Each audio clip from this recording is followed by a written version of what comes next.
E aí galera, estamos aqui em Mississippi e o tornado tá passando por aqui agora, como vocês podem ver. Tá rolando mó vento, mas a galera aqui não desanima não. Mesmo na chuva, tá ali o Pita. Onde ele vai, ele carrega esse cooler dele. Tá cheio de cerveja. Tá o outro ali, tá só fazendo um barbecue pra galera. Só na sua galera. E estamos aqui na área. Ali vem o Gabriel. Só na onda.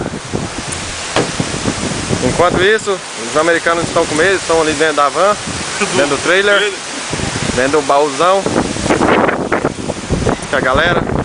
Isso aqui é onde rolou o show dos motoqueiros mais loucos aqui da Lusiânia. Hoje tá vazio, porque a galera acelerou. E quem só fica aqui é quem tem as caras mesmo e não tem medo nenhum.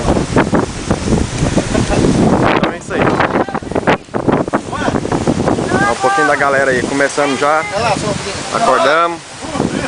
Agora fazer o que, né? É beber, cair, levantar. Cair, levantar. Paranauê! Paranauê.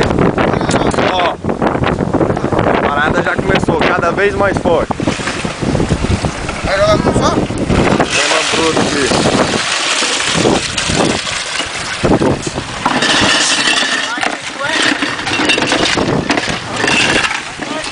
Tá vendo de novo? Ah, tá bom, sem senso, né? É. Vamos usar, pra jogar, né? Não tem sol? Aonde tiver sol.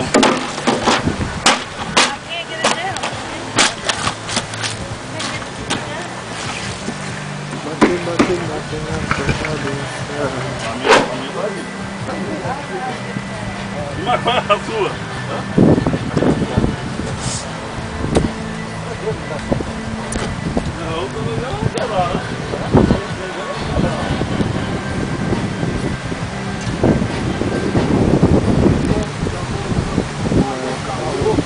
Estava vindo para mim olhar, Essa chama a atenção de outras pessoas.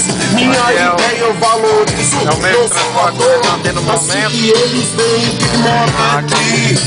Descalço mesmo, sem nada, é só pedir. De esmola em esmola, a procura do pão. Viram lixeiras de cabeça pra baixo, meu irmão.